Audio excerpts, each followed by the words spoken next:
I wanted them to say, oh, this girl looks like me and has a similar background and perspective and talks about things in a way that I can understand. And so I'm all about leveling the playing field. And I would really love, in the near future of money where it's accessible conversation. Hey, my name is Jenna Kutcher, and I am obsessed with all things business, marketing, numbers, and helping you to navigate both the messy and the magical seasons of this thing called life. I'm a small town mama who took a $300 camera, grew a successful photo biz, and now I work from home and run a 7-figure online business. I teach you the tried and true secrets to building a career you adore. Shy away from the real talk? No way. Money, hardship, growth, loss, and marketing are all topics we discuss here. Think of this as your one-stop shop for happy hour with a gal pal mixed with business school. Pull up a seat, make sure you're cozy, and get ready to be challenged and encouraged while you learn. This is the Gold Digger Podcast. Did you ever wish that you could get a tennis lesson from Serena Williams or writing advice from Stephen King? Or how about a singing lesson from Beyonce? Well, today you're about to get financial advice from this self-proclaimed Beyonce of Personal Finance, which is so fitting. My guest is a financial educator and the author of a new book, So This Is Why I'm Broke: Money Lessons on Financial Literacy, Passive Income, and Generational Wealth. When I tell you she is qualified to teach us about money, just wait till you hear this. She paid off over $100,000 in student loan debt on a teacher's salary, all while writing and producing the award-winning Millennial In Debt web series. She has since pivoted into personal finance and career coaching to help millennials and Gen Z build generational wealth and gain financial freedom in a shame-free digital environment. Today, we're going to discuss what it truly means to build generational wealth, how to go on money dates and why they matter, and habits to incorporate into your life to start building your own wealth. Melissa Jean-Baptiste, I am so excited to welcome you to the Gold Digger Podcast. Pop quiz, who do you think is more popular these days, Taylor Swift or ChatGPT? Now, although our feeds are flooded with hype around the Eras tour, ChatGPT is actually beating Taylor Swift in search volume, which tells us that the AI revolution is upon us. That's why HubSpot's brand new AI-powered tools, Content Assistant and ChatSpot, are all the rage. Content Assistant helps you brainstorm, create, and share content in a flash, all inside a super easy-to-use CRM. And ChatSpot, which runs on OpenAI's GPT-powered tech, automates all the manual tasks inside of HubSpot to help you engage more customers, close more deals, and scale your business faster. Both are designed to help you get more done, stand out amongst the competition, and work smarter, not harder. Find out more about how to use AI to grow your business at HubSpot.com/artificial-intelligence. Again, that's HubSpot.com/artificial-intelligence to check out these tools for yourself. Melissa, welcome to the Gold Digger Podcast. I'm so excited to have you on the show today. Thank you so much for having me. I'm really excited to chat. So you call yourself the Beyonce of personal finance, which honestly is so fitting. Can you share your story and how you came to bestow that title upon yourself? Absolutely. So I am first generation Haitian American. Shout out to my parents. And I'm also the oldest daughter. So for anyone listening, you know the double, triple amount of pressure you have to do everything right and do everything first. So I was the first up to go to college, to go away for college, to take out student loans. And so I really just wanted to make sure I did everything the right way, right? Doing adulting the right way. And so I graduated from college in 2010 with 2 degrees. I was just like, okay, I'm going to be the best teacher in the world. I'm going to pay all my bills. And I feel like I did so for 3 years. And then in 2013, I was turning 25 and I was just like, I think now is the time to buy a house, right? Because why wouldn't you buy a house at 25 years old? That's what you're supposed to do. And so I reached out to my first real estate agent, and I live in New York. And so we're going through the pre-approval process, and I get pre-approved for $100,000, which in New York can buy you a Barbie house. You're not going to get much with $100,000. And so I was really confused and upset because I paid all my bills. I did all the responsible adult things I'm supposed to do. I had pretty decent credit. And so he introduces this concept called the debt to income ratio to me. And I'm like, I don't And what language are you speaking? I don't know what language this is. And so he's just like, well, you have a lot of debt. And so you're seen as a liability to the banks that would give you this money. And so I'm just like, well, what am I supposed to do? I can't live in my parents' house forever. And so he goes, well, contact your loan provider, see if there's a way you can accelerate payment, but you really want to bring down that debt in order to be approved for more debt, essentially. And so I reach out to my loan provider, and that is when I find out that although I borrowed $50,000 for school, I now had a total of $80,000 owed. And I never missed a payment. I was very confused. I was very upset, spent many, many hours crying, only to find out that I was on an interest-only payment plan. And so I was really frustrated hearing all these terms. I'm like, debt to income ratio, interest-only payment plan. I have no idea what this is. But to tell you the truth, I didn't even have a savings account. I was in over my head on so many different things. I didn't know or understand what money could be or what money could do. And it wasn't until I had those two uncomfortable phone conversations that I really started to understand, like, okay, girl, maybe paying off your bills every month is not the only thing that you need to be doing in order to get control of your money and move out at this time that you want to move out. And so I sat down, I learned what a sinking fund was for the first time. I learned about savings accounts, emergency savings accounts, all these things. And I created this plan that enabled me to pay off $102,000 in student loans over the course of 5 years. And I did eventually buy my first home. So it does have a happy ending somewhere in there. Oh my goodness. I mean, so many people can relate to this. It was funny. My mom recently retired and she was exporting all of her files off of her computer, and she found my personal budget from when I graduated college because I was lucky enough to take a personal finance class, which was required for my business degree. Mm-hmm. And it was so fascinating to see like the allocation of the $50,000 a year salary and where it was all going and how I had accounted for every single dollar. And it's also fascinating to me that that is not a requirement, and or so many people don't go to college, do not get that insight, do not get the business degree that requires that program. And so it is this wild, wild west of the common day world that we all experience that no one knows how to navigate at all. So how did you take your own experience and transfer all of that knowledge into what we see today? A lot of crying, but I think what happened was I was living with a lot of shame and embarrassment because, like I said, I was supposed to be doing everything the right way the first time around and making sure that my siblings have someone to look up to and that my parents have someone to be proud of. And it wasn't until I started asking questions and really started figuring out that I'm not the only one who ended up in this situation. I started asking friends and family, and we're like, well, how are you affording to go to Thailand? Or like, how'd you pay back your student loans? And they're like, I have not paid back my student loans. Like, this is all on credit or this and that. I'm just like, we're all kind of doing the same thing. And so I took all of their stories and I took all of their experiences and I created Millennial In Debt as a web series first. And I'm just like, okay, well, I'm going to take down what you learned when this happened to you, and we're going to turn it into like a funny episode or a funny moment. And we're going to have that lesson easy to access and to learn, but we're just going to make sure that it's funny, right? I'm like, make sure it's funny. We're always crying about money all the time. Let's make sure it's funny. And so same thing, I learned about that debt to income ratio. I took that experience of trying to buy a house without a savings account, and I turned it into like a lesson or a funny moment in a web series. And that just kind of took off from there. And as a former educator as well, my biggest goal was to always be informative and entertaining. And that's how I feel like Beyonce is, right? She's going to inform us, give us some cool new music, but entertain us as well in the process. And so I'm like, why not talk about investing and have a cool like fashion reel? Or why not talk about sinking funds or high yield savings and have cool transitions or funky like audio and things like that? Because it does not have to be just me sitting here talking like, this is what compound interest is, right? And so I think it was really important to make money accessible, make money fun, but also make money something you can learn without having to go get the business degree or go learn all of that. So just giving people more access in an easier mainstream way. Did you ever imagine like this would be what you do and how you impact the world? I didn't. I love that question. I did not. I started off as a beauty blogger. So I was teaching full time. And then my best friend and I, we shaved our heads when we graduated from college. And we're like, maybe we should talk about it. Like maybe people will want to talk about it. And so I started blogging about hair and skincare.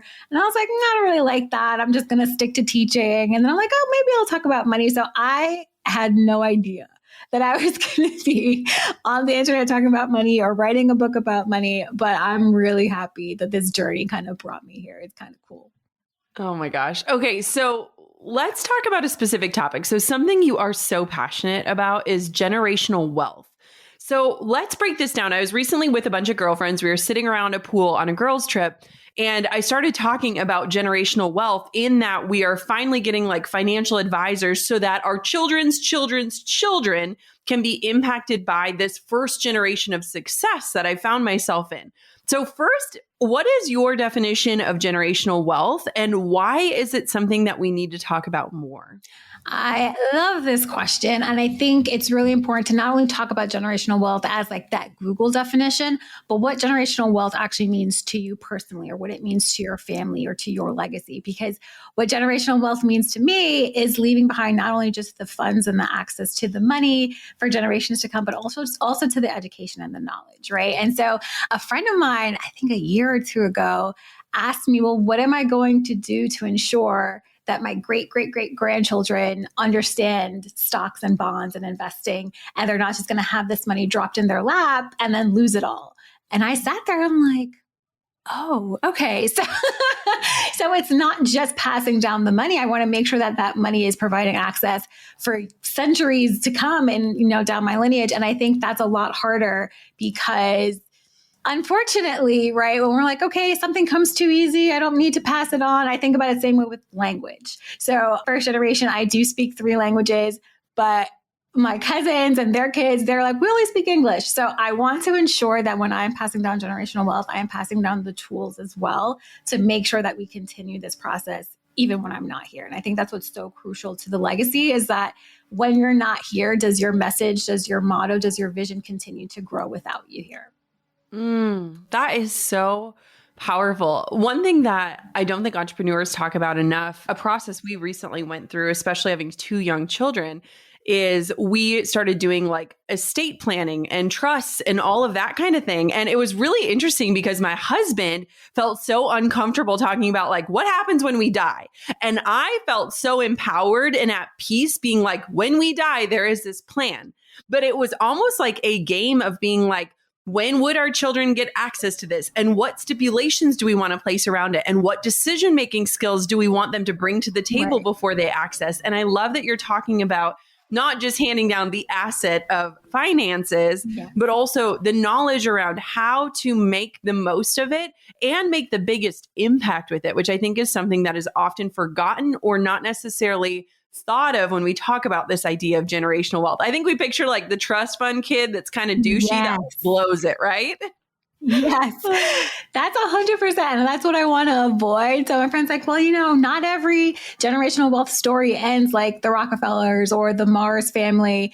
And I'm like, that's true. When we think about like the Mars family have been billionaires for over a century. And I'm just like, how do I do that? How do I, make sure that my family, their family is not only just, sitting on this lump sum of money, but they are giving back to the community. They understand how to continue to grow these assets that I've left behind. They understand there's this like funny thing, don't sell grandma's house, right? What it means to keep this real estate in the family and what to do with it. So it's so crucial important to not only identify what generational wealth means to you and your legacy, but how you ensure that that continues further beyond your reach. And I think estate planning is an absolute great way to start that conversation.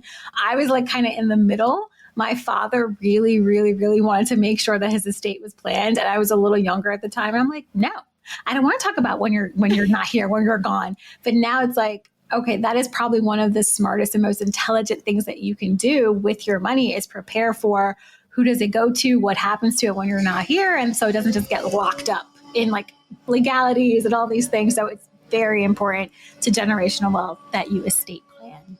Yes. Okay. So there are so many people listening to this that are probably where you and I were over a decade ago with the student loans, the accumulation of funds. And you're thinking, what am I going to leave behind besides my debt? So if someone is listening to this and maybe in that situation where they can't even imagine the word wealth as a descriptor for their lives, Right. what are some of your favorite like wealth building strategies that you wish people knew?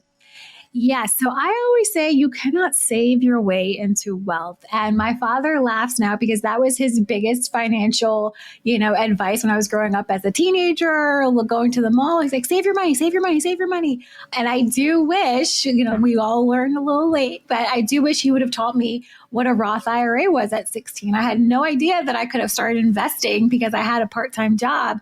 And so it's really important to introduce investing into the conversation with your children, your partner, with yourself, right? I started by investing $121 a check. You do not need to start off with $1 million. You start with $1,000. You don't even need to start off with $100. There are so many index funds and ETFs where you can have access starting with $10. And by demystifying investing and in making sure that it's not just the game that the wealthy play, you are entering that conversation of wealth. You are making sure that wealth is a part of your legacy and it's no longer just, oh, this is something I see people do on TV or on the internet and I can't take part. You absolutely can take part. I always say start off with your employer sponsored plan, the 401k, 403b, 457, whatever it is, but you start there. I start off with 3% contributions. And I was just like, well, I don't know what this is, what this is going to add up to. But 11 years later, after leaving the classroom, I was able to reach Coast Fire, which we can talk about in a moment. I was able to reach Coast Fire and have a 6-figure portfolio. And this, again, started with $121 a check. So wealth doesn't have to look like $1 million in the beginning in order to reach $1 million, at your end point. Okay, we have to talk about this Coast Fire thing because I don't even know what that means. But one thing that I love about what you're saying is also, I think a lot of people tell themselves like, I will begin investing when, right? Mm-hmm. And all of a sudden they wake up and they're 40 or 50 or 60 and they never started. And so I love this whole thought. And I think it goes with every idea, notion, business, side hustle, start small and work big. And I think that's really powerful. So talk to me about what this is that you're talking about and what it means. Break it on down for me, Beyonce. I'm here.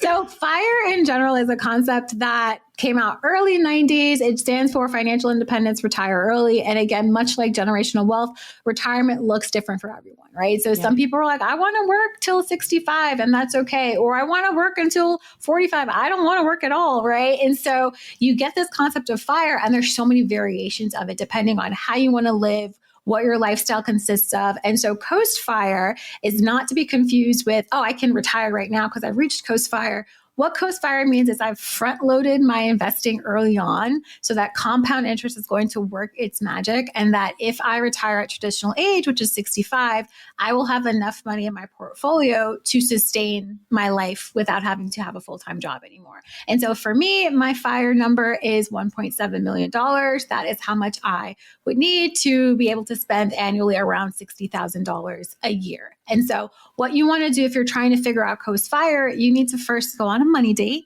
and you need to really look at your finances, right? So how much money do I need per year to survive, right? So that includes housing, your bills, food. You have to include food. Sometimes people leave out like their groceries. I'm like, what are you going to eat, right? Yeah. So you have to eat. And so you add in all of that, you multiply by 12, so you get your annual. And then what you do is you multiply by 25, right? And so that number, that would be your FIRE number, your independent retire early number. And so right now I have about $170,000 in my portfolio that over the next 30 years, I am turning 65 this year. Over the next 30 years, it will grow to reach the 1.7 million I need in order to be able to retire. I personally would like Fat Fire. And so Fat Fire is having, I know I'm just like, I want to spend a little more. So Fat Fire is having over $2 million in your portfolio. So you can spend about $100,000 a year. So it just gives you a little more wiggle room. I like to account for inflation, which as we've seen does crazy things. So that is a number that I am going for. But if I choose not to invest a single dollar ever again, which I won't do, I will still have the amount that I need to retire. So that's what Coast Fire is. That is okay. First off, no one's ever like expressed that or broken that down. So that was Absolutely fascinating. And I think what's also interesting, you and I are the same age. And so it's interesting to watch if we are lucky enough to have our parents alive and healthy, to watch our parents kind of hit that age for us, right? Yep.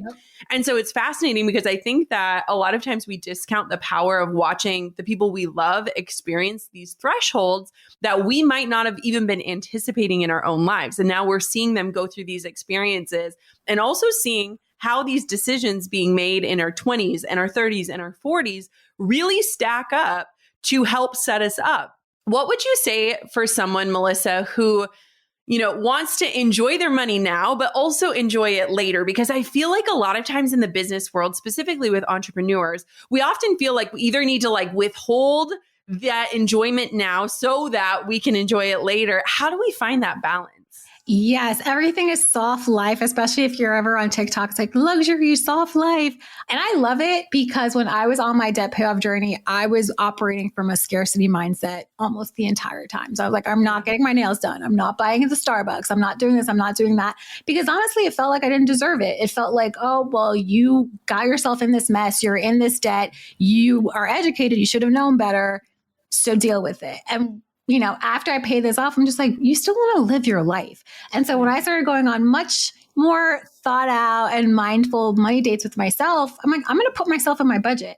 And that's what I always suggest to everyone. It doesn't matter what type of budget you're using, whether it's the zero-based budget, 50, 30, 20, whatever you choose to use, you need to be a part of your budget because you are the one working for this money. And so yes, debt payoff is exciting. Investing is exciting. Saving is pretty cool too.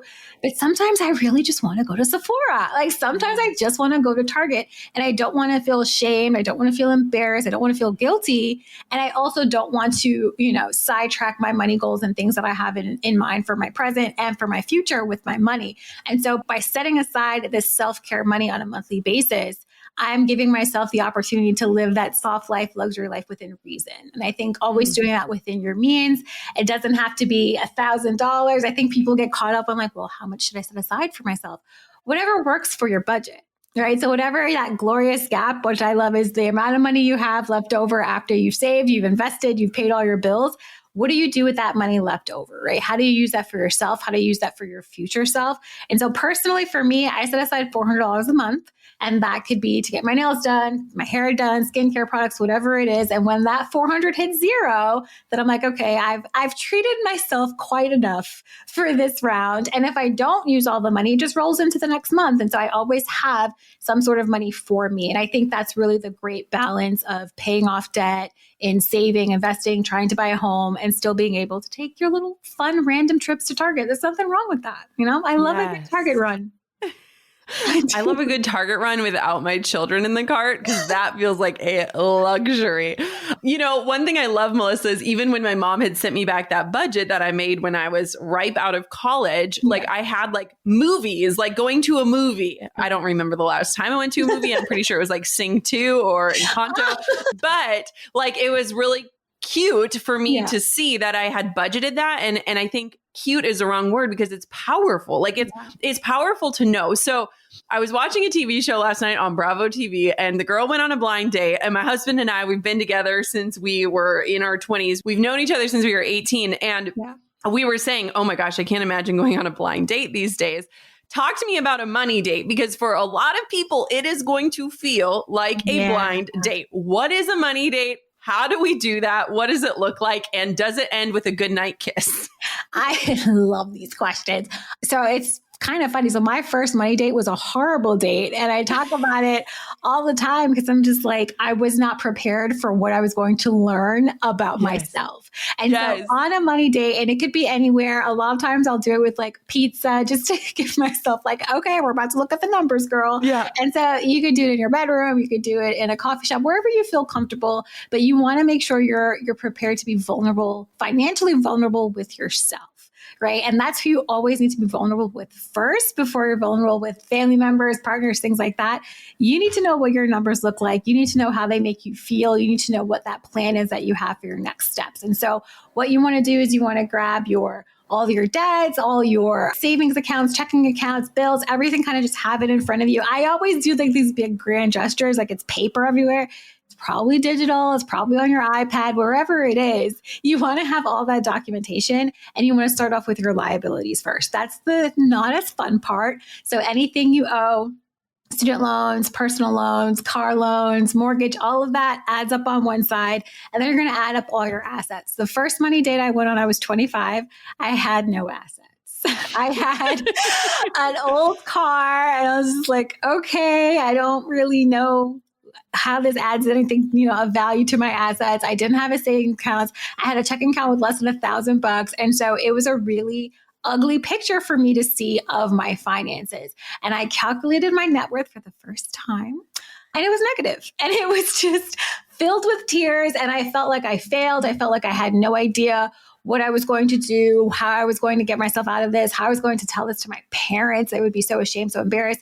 But what it did, outside of the, uncomfortable feelings, it helped me understand, okay, well, this is my starting point, but it's not my end point. I don't have to end here, And so now when I talk about I have almost $500,000 net worth, and I'm just like, before I had negative 50,000, right? And so you don't have to be just ashamed and overwhelmed because these are the numbers. It's your starting point. It's where you're launching from, and it doesn't have to be where you stay. And so that money date, I do monthly now. And that's just to go over and see, okay, well, is this budget? I now use a zero-based budget. Like, okay, well, is this budget working for my lifestyle? Am I setting aside enough money into my savings? Am I setting enough money into my investment accounts? It also lets me see if I'm overspending in areas or if I'm underspending in areas consistently. Then I could change around the numbers. My food budget sometimes get a little crazy.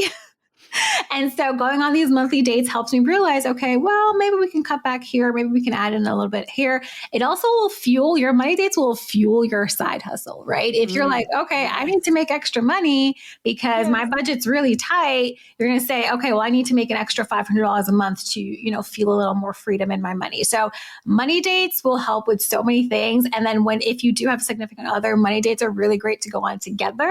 Once you've got them, the flow on yourself, because then you'll see, okay, well, we're spending this amount of money towards entertainment. We're spending this.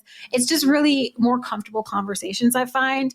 So money dates, I'm a big supporter of them, even though they might be uncomfortable. Quick recommendation for you. If you love Gold Digger, check out My First Million, hosted by Sam Parr and Sean Puri. Brought to you by the HubSpot Podcast Network, My First Million features guests like Alex Hormozi, Sophia Amoruso, and Rob Dyrdek. They're sharing their secrets on how they made their first million and how to apply their learnings to capitalize on today's business trends and opportunities. I was just listening to them talk about Sean's AI planned dinner with tech billionaires, something I cannot relate to, but I am utterly curious about. And it was honestly so clever and also hilarious how he used ChatGPT to create the menu. You're going to love their candid business conversations, industry observations, and world-class advice. Listen to My First Million today, wherever you get your podcasts. With one little shift, my life began to feel longer, more expansive. I know it sounds dramatic, but it all started when I questioned something that I had claimed about myself for years. I had said, journaling isn't for me. I would look at my graveyard of unfinished journals and feel like a failure. My intentions, they had been good, but I simply didn't enjoy the experience of journaling. But then something clicked. I created a 5-minute daily practice, and my daily reflection journal was born. Now I want you to experience the life-changing habit too. Grab your daily reflection journal by going to howareyourreallyjournal.com, or you can send me a DM on Instagram with the word reflect, and I'll send you all the info on how to get your hands on a copy. It's a 1-page per day journal that gives you enough space to open your mind, respond to the open prompts, and reflect on your day. There is so much magic in a 5-minute daily check-in. Start your new journaling journey with me and get your daily reflection journal, plus a free journaling masterclass to help you get started on your journaling path when you do. You can grab this at howareyourreallyjournal.com or hop onto Insta and shoot me a DM with the word reflect. I think you said something so powerful. It's a starting point. And I think a lot of times we see the destination or we imagine it or we want to manifest the destination, but you cannot get to where you want to go without being honest about where you're starting. And I think that a lot of people avoid even opening their accounts or their statements because they don't want to get that honesty about here's where I am. And so I think that that's really powerful. Why do you think people are so afraid of money? Like, why is it so taboo and awkward and uncomfortable, and it brings out some of our deepest insecurities? Why do you think that is? I think that's because money is tied very closely to our emotions and our self-worth. And so it's like if you're having a really good money month or you have a lot of money or you just feel like, oh, I'm doing better than whatever the Joneses, you feel good about yourself. You feel excited. Oh, I can buy this. I can buy that. And then the flip side, because life is in waves, things happen. If you've overspent this month, you feel ashamed or embarrassed. Or if you didn't, get your bonus or meet your quota or things like that, you're feeling like you're behind or everyone else is doing better. And we live in a very social media will have us delusional about everything. And so, like I said, at 26, I'm like, all my friends are going to Thailand. All my friends how are they traveling? I had no idea. They're like, credit card, girl. Like we can't really afford this. And so affordability and things like that, I think there's so many emotions that are tied with having or not having money, and the way people who have money are treated or the way people who don't have money are treated. I think we just feel like this internal, well, if I don't talk about it, no one will know, that I don't have this. Or if I do talk about it, then I'll feel like I'm bragging. And so I'm like, just talk. Just talk about it. Whatever happens, happens. But the more we don't talk about it, the more that it remains taboo, and it keeps things like raises, talking about salary. It's like, we need to know so we can close all these systemic barriers and these gaps and things. And if we don't, it's just going to continue to perpetuate and to grow. So we have to talk about it. Yes. And I think it's so powerful for women, but especially I would love your thoughts on women of color and just some of those divides that really reduce the power of access and knowledge. Can you talk a little bit about your experience with that and why that makes your work even more meaningful to you? I love this question. Yeah. So I talk about all the time how Black women have the highest amount of student loan debt, and they're the most awarded with degrees and bachelor's degrees and master's degrees, but they're also having the hardest time landing the six-figure jobs, even with the same degrees as their counterparts. And so it's such an interesting conversation when I talk about generational wealth, when I talk about the investing and budgeting and saving. And I say, it's going to look different for everyone because different people have different access to things. And so we're starting off at different starting points, right? So if I'm starting back here and I'm trying to get to the end goal, my end goal might not be as achievable or it might not be the same. And that's why we need to continue to have these conversations. Because if I'm doing the same job that, my friend Bobby over here is doing, we should be getting paid the same. Or if I'm doing more, I should be getting paid more. And so there was a study recently, and I'm like, this is so fascinating because my mother used to make these little jokes when I was younger. There was this study about how people who have names that sound more ethnic or more, culturally diverse are getting less callbacks to higher paying jobs.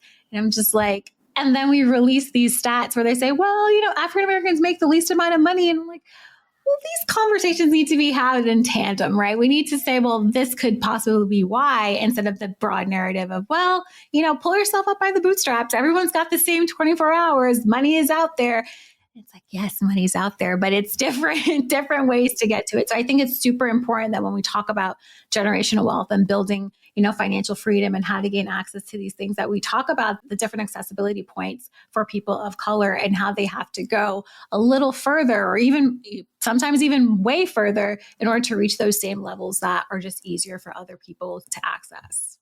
Absolutely. I think that's a really powerful point to be made. And I also just love the lens of like, this isn't going to be a one size fits all experience.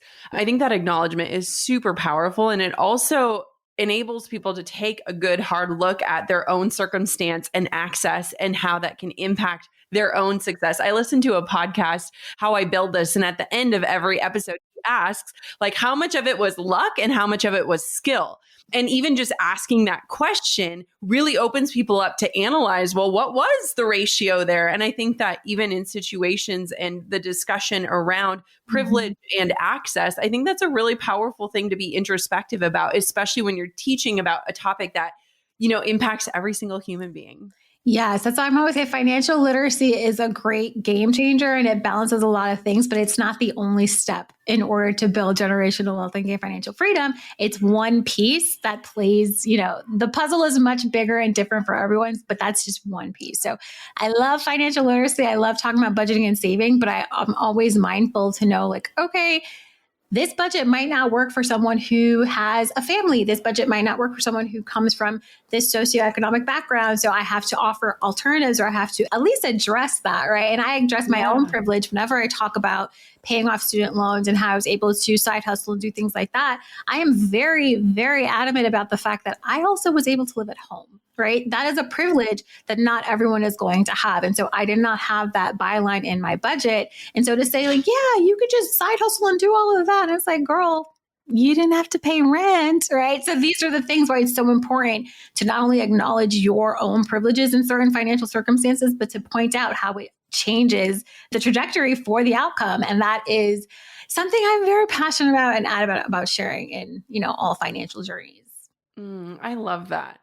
I'm curious. So I was actually talking to my team about habits and we were kind of made a joke about the book Atomic Habits because we're like, oh, we're just habit stacking and using all these terms that we probably wouldn't have used previously. Do you have any good money habits that we can develop specifically for a more entrepreneurial audience or someone that maybe has that side hustle that can help us transform our finances or at least get more comfortable with assigning here's what this is for, or here's what I'm working so hard towards? Automation, I like to say it's by my propensity for laziness, but automation, not only from a finance side, but also from an entrepreneurial side, when you can get things automated and get more of your time back, you have more opportunities to do things, right? And so that we all have the same 24 hours. It becomes a lot more true when you have things a lot more automated. And so from a financial perspective, my saving and my investing happens before my bills are paid. So I'm like, I never even see that money. Yes. And I don't feel it like nothing. I'm like, this came out of my budget. No, I'm like, this is going automatically into saving. This is automatically going into investing. These bills are automatically going to be paid. So whatever money I see, and I'm like, okay, I'm going to check my account on the 7th or the 8th, whatever the date is that all those deposits come in. I'm like, okay, this is the accurate number. And then I know what I have to spend on, my fun self, like self-travel, things like that. But if I did not have those things automated and I had to actively go in, I'm like, okay, I'm going to transfer this. I would come up with excuses or I would forget, which would cause confusion. So you want to automate as much of your finances as you can. And now in this digital age with AI and things like that, do it. Just make it so much easier on yourself. I also suggest having a savings that's not in your checking bank. Right? It makes it a little harder for you to get that money out. So it makes it a little less likely for you to go and take that money. As far as the entrepreneurial side, automate anything that could be for emails. If you can get an assistant, I'm like, get your time back. Yes. Time is probably the most valuable thing that you have. Time gives you more access to earn more money. So automate everything. I know people are like, well, I don't want to automate my bills. I have forgotten to pay things early on where I'm like, I have such a good memory. No, use that good memory for other things in life. Oh, I think that's so powerful. It was interesting. I was just talking to my team because we were working on an episode of like different strategies to save you time. And I kept coming back to this crux of like, so many women don't know the value of their time, right? So the thought of, spending $5 extra to get Instacart delivered feels like an expense when in reality, they don't recognize the value of their time. Can you talk a little bit about that? Like, how would we know what, say, an hourly rate is, or how could we at least legitimize the expense on some of those things that will buy us back our most precious non-renewable resource, our time? Yes, I know. And it's so interesting because, and I talk about this when I talk about the financial literacy that's often pushed towards women on how to like make a $5 meal or how to penny pinch or how to do this. And it's never, ever, ever focused on how to buy back your time. Yes. And when I talk about this, I was speaking with one of my friends who's also in the entrepreneur space. And she was saying how she felt bad that she hired someone to clean her home. And they cleaned her home in 3 hours. And then I'm like, okay, well, what did you do with those 3 hours? And she talks about how she was able to update her media kit and how she was able to pitch to brands and how she's able to sign contracts. And I'm like, that 3 hours you probably have set yourself up to make up way more money than if you had spent those 3 hours cleaning. And, you know, the amount that you paid your cleaner, you're going to get way more than that. So you bought yourself not only your time, but way more money. And so I think about that whenever I'm like, oh, this is only going to take 30 minutes. And I'm just like, yes, but can I quickly outsource this in a way that I will get double, triple the revenue? And so I always think about my time like that when it comes to business, not with like family, like spend time with family. But, but I think about these things where I'm just like, I feel guilty if I order Instacart, or I feel guilty if I do this, I feel guilty. But is that because I truly feel guilty, or that is the financial literacy that's been pushed at me and other women, that I have to make time to clean the house, or I have to make time to cook dinner? And there's nothing wrong with making time for that. But I have to also figure out, well, how much money am I losing, or how much time am I losing that would lead me into that revenue that I'm looking to make this month? And so it's such an interesting conversation, because I don't think, if you're not an entrepreneur, it might be a little harder to understand and grasp.